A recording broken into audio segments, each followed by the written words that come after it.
I'm so grateful you guys are checking me out today. I've got a little bit of a report that I want to give you from my last trip to Haiti. And it started out, and if you've been following us on Instagram or looking at our posts on Facebook, you'll see that we did a bunch of stuff with this earth oven, which had turned out to be such a miracle.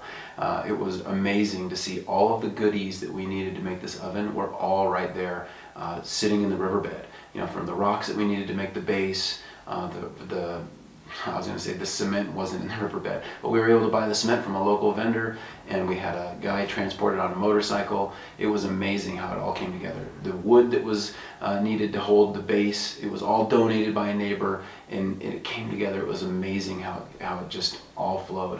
So we are so grateful that oven came together. And then we learned a couple of things, right? So when we got the oven fixed, all set up, ready to go, and we're putting our first fire into it, the lady kind of in charge of the neighborhood, Osley, she came up and said, "Where's the on and off button?" Half kidding, but half serious. Is like, this is an archaic type way of cooking bread. We're gonna have to really work our buns off. We're gonna have to go search for wood. It's gonna be hard for us to do this.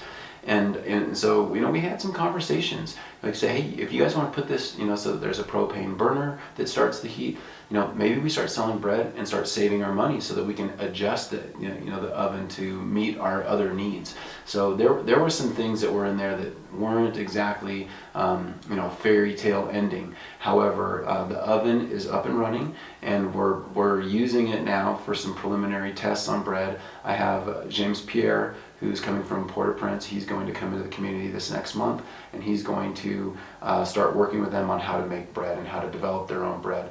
So the part that makes the most sense is that they're going to use this oven to bake the things that their market requires. There's some things that they have demands for. Some of it is just bread, but someone could also put their own spin on it. They're thinking, hey, what if we make kind of like a cookie-like bread, something with a little bit of sweet in it?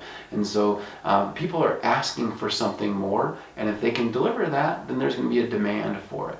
And it was a perfect opportunity for us to develop their capacity and knowing how they're going to develop their market, and it was actually absolutely excellent. We're also going to use the oven to fire more bricks, so we'll use the clay and make other bricks so that we can use those bricks in future ovens as this project continues to develop.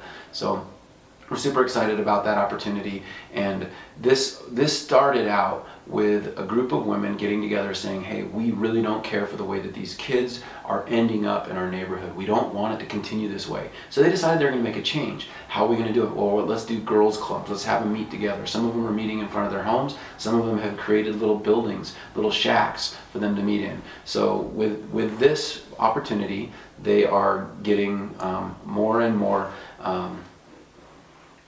developed in how they can help these girls develop talents